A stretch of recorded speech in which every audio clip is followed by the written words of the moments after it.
and welcome to A Good Walk Spoiled Adventures in Golf with your host, Scott Poniewaz, also known as Pony Golf. A Good Walk Spoiled is part of the Millions.co and Golfer Gang networks.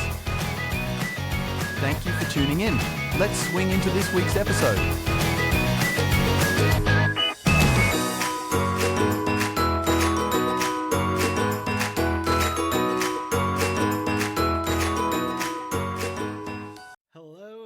Welcome back to a new episode of A Good Walk Spoiled. I'm Scott Poniewaz, your host of the podcast, and I'm excited to be kicking off officially season 2. I took a nice long little winter break to focus on skiing a little bit more than golf, but we're back and Montana is finally seeing its thaw, so excited to be back out on the course and dust the clubs off a little bit. And I'm also excited to welcome Bryson Haynie to our episode today. For those of you that are already in the know, he is the co-founder of ParSims. ParSims is essentially like an Airbnb for golf simulators a little bit. I think he might have maybe a different term, maybe he called it an Uber for golf sims at one point to me. But either way, it's a really cool app, really cool service, and it allows you to basically either share your own sim with extra time that you might have available for neighbors or people in the community to use it, and for people that don't have their own sim, pretty cool concept that allows you access to these different private sims that are maybe getting underutilized. But that's my personal explanation. I think it's probably better to let Bryson, the man himself behind ParSims, tell us a little better. I'm sorry if I just butchered that, but handing it over to you, Bryson. Welcome. Yeah, no worries. Thanks, Scott. It's fun to be on the podcast. I'll let you know this is my first podcast. And real quick backstory: I commented on another founder's post on LinkedIn who just did a podcast with Wednesday Match Play, and I don't know if anybody here knows that, but like she was like, "Oh, it was so fun to be invited on this podcast," and I commented like, that's super cool. Like that's when you know you made it. You're getting invited on podcasts. Like just like literally chasing her clout, and here I am, invited on a podcast. So looks like it worked, and yeah, I'm ready to roll. So excited to be on the show, and you did a great job. It's essentially Airbnb for golf simulators, Uber, any type of marketplace. So, Swimply, Neighbor, Uber, Airbnb, whatever it may be, it's an underutilized asset, and we're connecting these people who have underutilized assets with potential customers, and our niche is golf simulators. So yeah, so people who have simulators typically spend, and I know that, there's all sorts of different simulators. I'm going to say on average, people spend between $10,000 and $15,000 on a simulator. They don't use it as much as they would like to. This allows them to make a little cash on the side and help pay for it. And it also gives golfers more affordability and accessibility to indoor golf. Yeah, no, that's awesome. And yeah, when I discovered it, I was pretty excited to hear, because I'd heard of sort of similar platforms out there, but they all kind of had like a membership subscription kind of thing, but you guys are different. So how is that? Yeah, so maybe people have heard of Neighborhood National. They're doing something kind of similar. I feel like the biggest difference between us and Neighborhood National is a Neighborhood National I see kind of more as a country club where there's a limited number of members. It's a monthly membership subscription style model, and I call them kind of more of a country club, and I call us more of like a local muni. We are Everybody is welcome. Come as you are. Come in your basketball shorts and t-shirts, and let us all enjoy the game of golf. So everybody is welcome, no matter what your setup is. Like we have hosts on our page that these hosts have a Garmin R10 launch monitor hitting into a net in their garage, and they just have like a little TV, and they still play indoor golf. It's sim golf. They watch it on the TV, and that's great, right? If somebody doesn't have that in their house, they could go use it at their house, right? So yeah, it's kind of everybody's welcome, and we want it to be as inclusive and as open as possible. Nice. Well, and before we kind of get to the next question, I do have to kind of make a little comment about, your first podcast. And before we actually jumped on here, Bryson was asking me, he's like, oh, who are like some of the bigger names that have been on your podcast and this? And I was like, well, these people. And then I was like, but you might be the biggest one soon enough. So, Your first That's what we're hoping podcast is the for. start to the snowball effect. That's right. So getting back to ParSims itself, what actually like drove you to come up with this idea? Good question. So, the founder's story. I will start by saying I'm not an entrepreneur by any means. I had never dreamed of doing, my own thing. But in November of 2023, I have one kid, a little boy, and then my wife's pregnant with our second little boy. And in Utah, you can't golf outside in the winter. So it's November. I am craving to just swing the club somewhere, and all the indoor places are, $50 plus an hour, or you got to have a membership, or you got to know somebody. Anyway, so I was looking, I was like, I just want to swing my clubs. I wish there was like a neighbor down the street who had a sim. I would just like Venmo him, 20, $25, and I could play on his setup. And then I thought to myself, like, wait, that's actually not a bad idea. What if there's like a bunch of people that want to do that, right? So I kind of like had this idea, like I'm going to get a bunch of people that have private golf simulators, and they're going to rent them out, and golfers are going to be able to do this thing. So I had the idea in November of 2023, me being naive, having no idea what it takes to launch a business, just did it. It was rough, it was rocky, and January 2020 officially launched, had a website, was functional, and we had our first booking on January 5th, and we've been slowly growing ever since. Super exciting. So with the locations that you're finding, what does it take for somebody that maybe has a golf simulator that is underutilized and they're hearing this going, my wife would be so happy with me if I didn't have this $15,000 to $20,000 simulator sitting empty and it was actually making money. Because most of us, let's be honest, are also not making money on the golf course. So, Yeah. My favorite thing to tell to my business partner, he's really good at business, not so good at golf. I always tell him, golfers are degenerate gamblers, and that's just how it is. Yeah. So none of us are making money on the course. And yeah, so the nice thing is anybody with a setup can be a host. Like I said, we literally have a Garmin R10 with a net and a TV, and he has it listed at $15 an hour in the winter, and he's located in Michigan. So in the winter, you literally you can't play anywhere, right? And so just the fact of like, oh, like I could go to this dude's garage and he has a hitting mat and a net and a TV with a launch monitor, like that's better than nothing, right? And so anybody with a simulator, it's really simple. You create an account, takes about 10 seconds. You hit create listing, it'll go through all the basic steps. You create a listing name, description, check mark some of the amenities, set your schedule, what availability you want, set your price, what do you want to charge, and that's pretty much it. And then you're good to go. So pretty. very cool.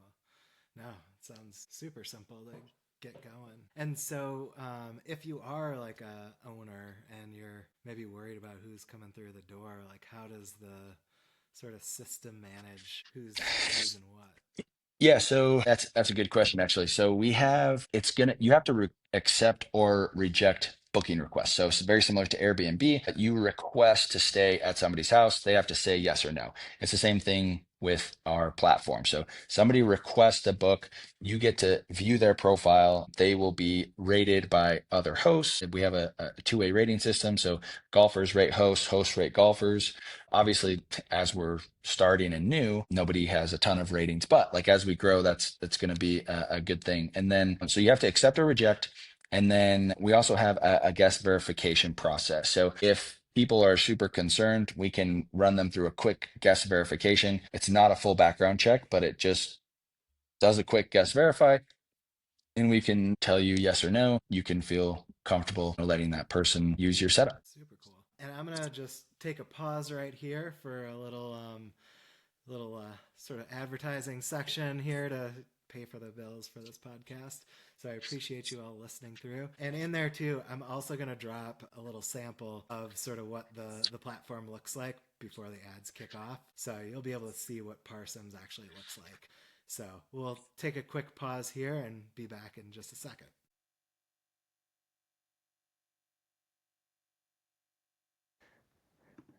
All right, sweet. So here we have ParSims website going to give you a quick tour and walk through of it.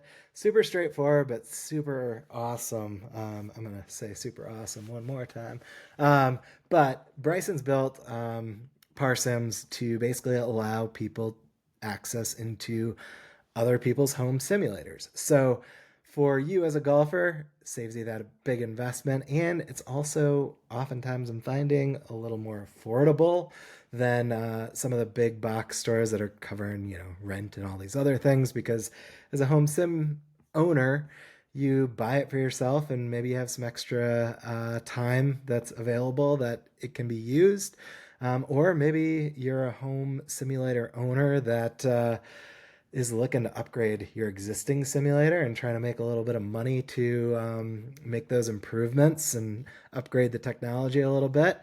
Both good cases, and benefits both the golfers and the homeowners slash simulator owners. And so here, I'm on the homepage, and you can see, you can find, book, and play. You can also register and sign up to show where you're at.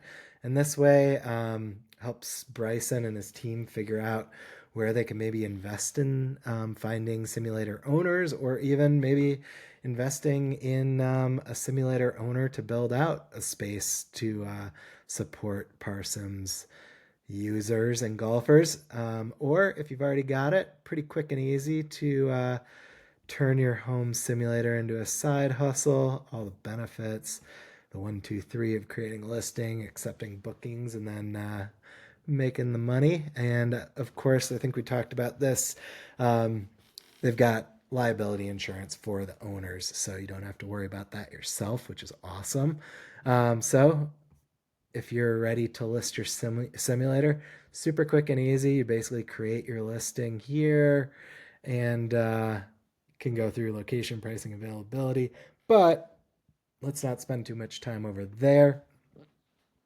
All you golfers out there, I've talked about it so much that data and the numbers don't lie, and can be such a great tool for rapidly improving your game. And so that's why getting access to these different simulators can be such a game changer for you. And you can see all these different sort of looks and feels of certain ones. You've got this one, which is somebody's backyard there, or sort of back room.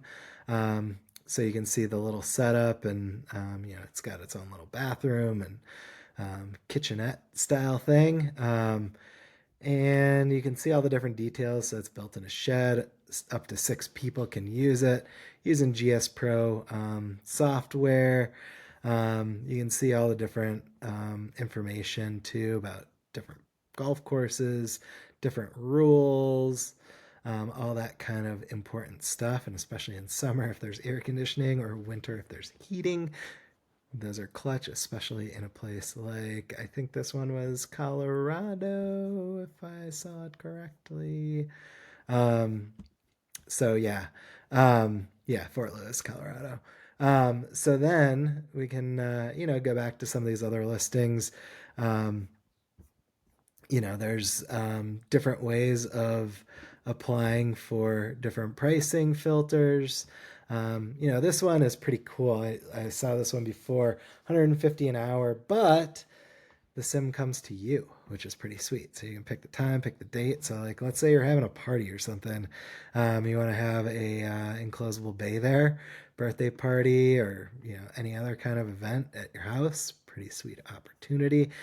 And you'll see these are all pretty affordable, especially if you're used to going to any of the big box shops out there where, you might be spending quite a bit of money. So, this is a super cool one. In Arizona, they've got the nice sitting area. They've got the whole, big screen setup, but they also have the outdoor practice putting and chipping area. So work on your game indoor and outdoor in just $25 an hour. So pretty sweet. You can see all the information, and right or left-handers, all the different amenities that are in there. Also, they've got an Xbox and Wii for people that are just chilling and hanging out. And then location as well. So you can see exactly where that is. You can quickly pick your days based on availability and then request a book. So, ParSims, go check it out, go sign up, even if they're not in your area yet. And if you've got a simulator, check it out too. You might be able to make some more money and put those unused hours to work, especially if you only use it, 1 hour a day or something. Pretty cool opportunity. So, yeah, check it out. And we'll head back to our regularly scheduled programming here. All right, welcome back. And we are back for the next segment with Bryson Haynie. If you're just joining us, he is the co-founder of ParSims. ParSims is essentially a platform that links golf simulator access with different people. So if you're a person that is looking to get onto a sim, you can join the ParSims platform, sign up, grab an account, and you're able to basically pay for blocks or sessions of time on different people's home simulators. So it really allows home simulator owners to then also connect and use their simulators and make a little extra money back after they've made the investment. So super cool concept. Bryson had sort of filled us all in on that in the first segment. Kind of digging in a little bit more to ParSims. So where all are you located at this point? Like, is it nationwide, or are you guys just in Utah? Or Yeah, so as of right now, we have I think 44 hosts on the platform, and we're continuously growing. We have 11 in Utah, and then a bunch outside of Utah. So I think we're in 23 states, if I remember correctly.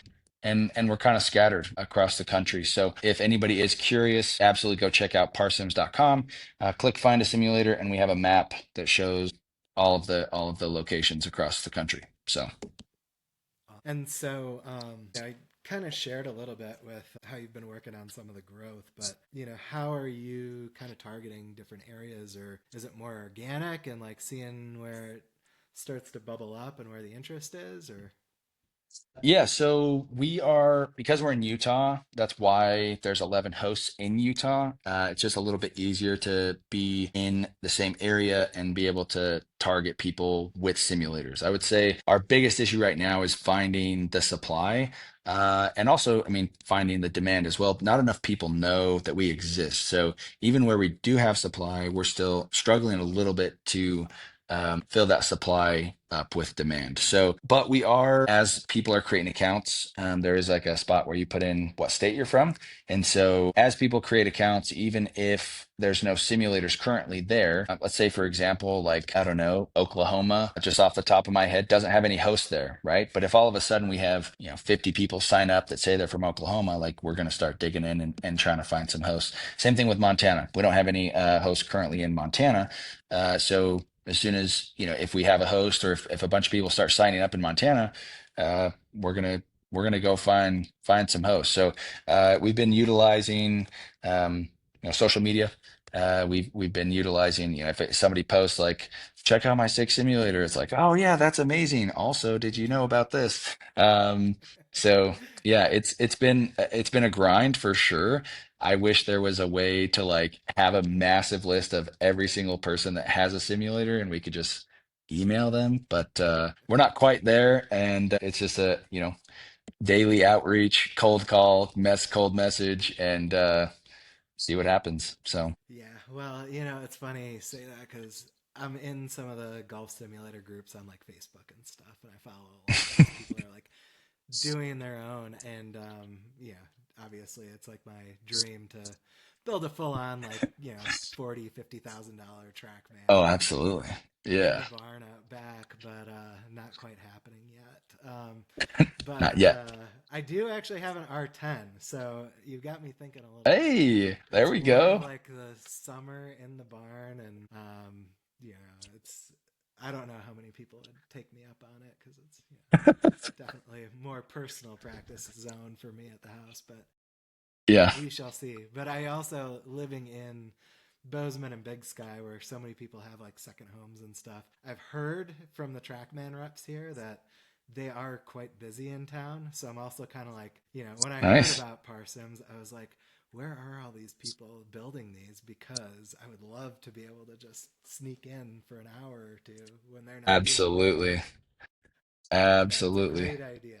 I love it. So, Appreciate well, it. I guess kind of turning the corner a little bit, getting obviously golf is a passion. Love to hear a little bit more about kind of like your golf background. What's your sort of golf story and how did you get into it? Yeah, so I didn't grow up playing golf, but I always thought it was fun. Like I, had hit like golf, gone to the driving range and played a few holes just at my, local muni growing up. But I never owned clubs, you know, never had, sorry. Never had clubs, never was like a big part of it until probably I was what, 21 maybe. And then I had always like kind of enjoyed it and was like, I'm gonna figure this out. And then just absolutely fell in love. I got a set of clubs and the challenge and the difficulty, like I always consider myself a pretty good athlete and I'm just not good at golf and that pisses me off to the nth degree. And like I feel like that's part of the reason everybody plays, right? Is because it's such a challenge. It's like you can hit that one shot that's like, I am so good at this game, and yet I just shot a 95, right? Like that's why we're all here. Um, so yeah, so I got my first set of clubs, so I was probably like 21. There were some hand-me-downs, and I've just been addicted ever since. I just golf as much as I can. So yeah. That's awesome. And in Utah, you've got some incredible courses. Yes, very So stunning. I've had a chance to go down to St. George, and I feel like there's a bunch of people lately that are going to St. George more and more. They're figuring it out. Yeah, um, They're but figuring it out. I It's a guess hidden golf destination. and excited to see that the PGA Tour is back in Utah too now with some stops. I was so amped. Although I will say Black Desert is not very PGA Tour friendly. I mean, you can't even see like half the holes. You can't, there's no way to get down there. So I was able to volunteer at the PGA Tour Black Desert, and it was super fun. But yeah, I mean, the I think like half the holes you like can't even see or be a part of. So that was Wow, kind of interesting. But no, I was super amped to yeah, I was super amped to have the PGA Tour back, and hopefully it'll generate some more interest, and we can maybe have it somewhere else. But who knows? We'll see. yeah. Well, Tiger's building his courses. Well, I guess they're already built, but being up at 8,000 or 9,000 feet might be a little challenging for an actual PGA Tour event. Yeah, that's right. Speaking of which, like, what's your favorite course that you've played? So that's a tough one. I've really only played outside of the state of. I played Quintero Golf Club down in Scottsdale, or like down in near Scottsdale, whatever. Quintero was pretty cool. I've played this little 9-hole course in Mexico one time, but other than that, I've really only played in Utah. I haven't done any, bucket list golf trips or played really outside the state. So I would say Sand Hollow is one of my favorites for sure. And then there's a course up Harley's Canyon in Salt Lake that's called Mountain Dell, and there's actually two courses there, two 18-hole courses, and both of them are just absolutely incredible. It's just up in the mountains and it's just stunning. It's just absolutely stunning. And the course is always in, pretty decent shape as long as you golf after pretty much the end of May to beginning of November. It's beautiful. The short mountain seasons. I'll have to add Yeah, that one to the yeah. bucket list. Sand Hollow is one of my favorites as well. It's like just Oh, such a it's cool, just dramatic place, yeah. I mean the red rock and it's yeah, yeah, it's cool. and Quintero actually is like one of those sleeper courses I feel like in Scottsdale because not a lot of people make the trip out because I mean in Scottsdale there's so much good golf and Yeah. you don't really have to leave the city and it's I don't know 45 minutes out or so and yeah I got to play out there and I just heard that they're actually doing a full renovation. Um, Really? so they're about to close it down. Yeah, I just saw it like this morning Wow, that's crazy. strangely enough. But I think it's just the greens, but I'm not 100% sure. But funny Got you. story from that course when I did play it. Guy that I was playing with was like a local or whatever, and he's like, "Yeah, Pat Perez, his brother was like the club pro here, so he's got What? like the course record, I guess." So Whoa, that's yeah, wild. so I think it was like a 61 or something. Piso, But piso, dude. I don't even want to say what I shot there. so you weren't in the course record range. No, no, no, no, no. Definitely, definitely not. Maybe on the front nine.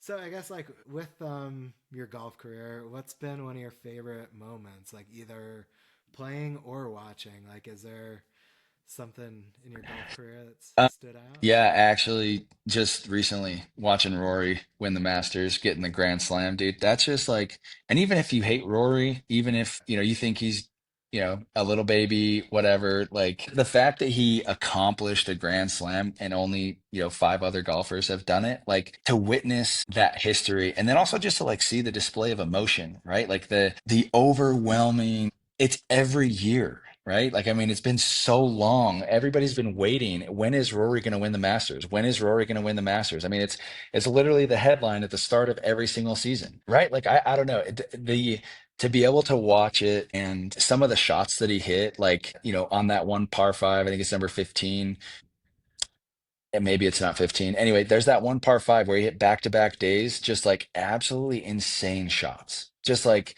Yeah, I mean, yeah, so I would definitely have to say like watching Rory win the Masters and ends up going to a playoff. I'm like, dude, he's done. He's toast. Like, there's no way he just missed this putt to, and now it's going to a playoff. And anyway, so yeah, I think that was a really cool moment to be a part of, being able to witness history, right? I mean, only five other golfers have ever done it. Like we might never see another one. Like, you never know, yeah, right? So yeah, I would say that. 100%. Well, and to your point too, he had back-to-back days of like incredible shots on. I think it was actually 13, I Probably, I believe. think it was Right. 13. Yeah, yeah, yeah. But then also, you were saying on 15, which is also the long par 5 over the water, that also is in front, not the creek. But I watched him on day one as well, where I thought he was just like, he just shot himself in the foot basically when he chipped that ball back over into the water. And I was actually Gosh. standing just behind him. I was there on day one, and Oh my gosh, that's where so he sick. had to go to the drop area and hit that drop shot. So I was right behind, but I was like, day one, I was like, there goes Rory. Everybody's hyped him Yeah. up and like, he's done for. There's no way he's coming back from this. And Well, and he was four sure under at enough, that point. He was yeah. four Well, under, and then right? they, And then he double bogeys and then, yeah, ends up even par for the, I mean, dude, yeah. just the whole, yeah, absolutely. Absolutely. Well, yeah, I forgot the double right after that on 17 where I saw the scoreboard change and I was like, ooh, what happened? Something Yeah, dude.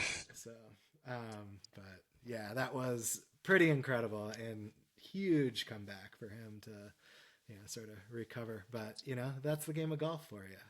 Everybody can have their days, and everybody can have their off days. For sure. So, as far as some of the courses that you'd like to get out to, I feel like Augusta is number one on everybody's list. But what golf courses are on your bucket list, or do you have any big trips coming up? Yeah, so I no, I'm still in the young family phase, and being an entrepreneur has given me $0. So yeah, I'm still playing locally, but on the bucket list is St. Andrews for sure. I think the old course, right? I think that's probably again on a lot of people's, but like I don't know, just the history, the birthplace of golf, right? Like just to be there and to see it and be a part of it, and like I just think that would be a super awesome trip and a good experience to play the course. And I think too, right? Like it's you get to play the course, but then it's also like being over in Europe and being able to do just like a bunch of other stuff while you're there. I think I could probably swing that with the wife being like, hey, like we could do a whole family thing, and I can do this. So yeah, we'll Just a see. half day. That's right. That's right. Just a half day of golf. Yeah. No, It's not a big St. deal. Andrews, just the whole history of that town too would be pretty Yeah. incredible. I mean, just yeah. And I've never been, but I've heard, somebody was joking. They're like, yeah, I went there finally and I had played it on like video games and I thought those greens were like super rolly. And then I got there and it was just way more intense.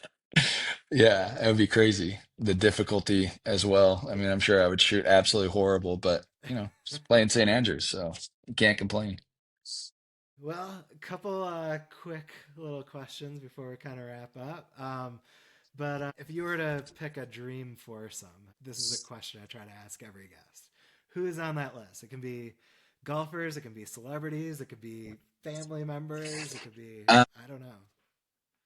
Yeah, so I think initially my first thought was like, I just want to be the fourth guy on Bob Does Sports, right? Like, bro, Joey Cold Cuts, Bobby Fairways, and Fat Perez are hilarious. And I'd feel like just getting to like be a part of that for one day would just be absolutely unreal.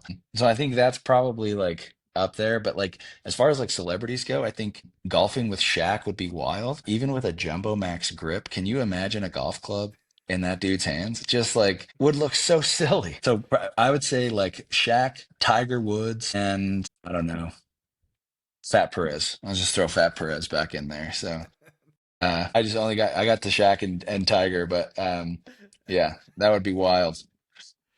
Shaq, I also can't even imagine that like his shaft length would be just That the see it like widest. I He's can't so even imagine like like what they I have would to be have to. like extra. Yeah, because dude's over 7 feet tall. Like, I mean, and his hands are just ginormous. Even with a Jumbo Max grip, it's got to look like he's playing with a kids club, man. Like, so funny to watch. And like, and I just think, I mean, I'm a big basketball guy too. So just like his personality would be, would be anyway. So yeah, Shaq, Tiger, and let's throw in Fat Perez because I think he's one of the greatest of all time. There you go. Well, and if he's listening, maybe he'll invite you on with the crew and get you Yeah, out that there would be with him. that'd be wild. Well, that would be a boost for ParSims for sure. Got to, yeah. Maybe you guys can do like a ParSims golf simulator round at Yeah, there we go. get you Get guys a in the full round mix. on the sim. Yeah. See how low they can go.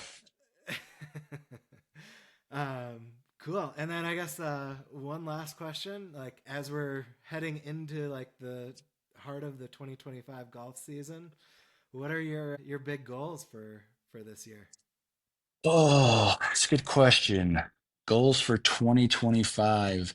I just I want to break 80 one time. So and that would be my goal for 2025. I don't know how much, honestly, I don't know how much golf I'm going to be able to play this year. It's sad, but like full-time job, ParSims, family with two young kids, like it just doesn't bode well for golfing, unfortunately. And it's like, you have a golf business. I'm like, yeah, I know. I should be golfing all the time. Um, but no, I want to break 80. I've never done it before. I've shot 81 a couple times, and I would love to do it. So that's my goal for 2025. Break 80. Well, you should check out the Golf Sidekick. I don't know if you've ever watched him on YouTube. I He don't has think this so. whole. He's this. I think he's South African, but he lives over in Thailand, and he's kind of a little wacky. But he has some really good advice on like strategy for breaking 80, breaking 70, shooting putts, Interesting. Yeah. breaking 90. He has like the whole thing. But check out his videos because I feel like I still watch a lot of them just because like trying to break par and stuff consistently. It's like how do you do Yeah. it? But like he actually helped me to break 80. So check out his Okay. videos. The golf side. There's a What did lot you of say? The golf sidekick? the golf sidekick. Yeah. Okay. He's on YouTube, but yeah, he's a good strategic like mental how to like get yourself from making mistakes that you know Yeah. prevent you from breaking 80. So it's a good, and for all the other listeners that are listening, I think I actually one of my earlier podcasts I called him out too when it was like how I went from a 15 to a 2 handicap or whatever my Wow. That's mistake was. sick. So, Right on. but Golf Sidekick, check him out. He's got some good stuff. If you're trying to break Perfect. 90, trying to break 80, whatever. But yeah, so thank you so much for joining me today. I don't know if you have any other things that we didn't get a chance to cover or any exciting news that you want to drop about ParSims, but Yeah, so everybody go sign up, create an account. We need to know where people are in order to, kind of focus in the right areas. If you're listening, www.parsims.com. Create an account takes about 10 seconds. We won't spam you with email because we literally don't even have that capability right now. So don't worry about getting spammed. And then we have a couple partnerships coming up hopefully soon. I'm not going to say who they are because it's not like solidified yet, but there's a couple big names in the launch monitor industry that we're meeting with. So hopefully some partnerships coming up soon. very cool. Well, I'm excited to hopefully take advantage of it myself. Now I'm kind of intrigued about trying to be the first host in Montana. Do Montana, it. I figured I was out of the cards, but no, it's exciting and really cool what you built so far, and excited to watch it grow. And I think, golf is continuing to be super popular. So you're going to hopefully see some quick, rapid growth here in the near future. And Hopefully. yeah, thanks so much for having us on. And maybe one day, when you're a little bigger, you'll come back and give us a little update too. And Oh, we absolutely. can learn from Absolutely. us little people at the A Good Walk Spoiled podcast. So thanks so much, Bryson. Absolutely. And yeah, well, I look forward to following along. And yeah, everybody go check out ParSims and make sure that you also subscribe to A Good Walk Spoiled if you're not already. And make sure you get those notifications when new episodes come out. We're excited for season 2. Lots of good stuff happening, and already kicking it off strong with Bryson. So thanks for joining us, and have a great day, everybody.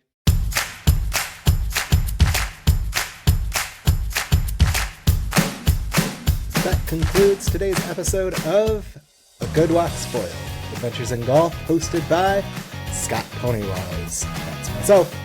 If you enjoyed today's episode, be sure to like, subscribe, rate it high, and follow us on Instagram at pony_golf to stay in the loop. We'll catch you next time.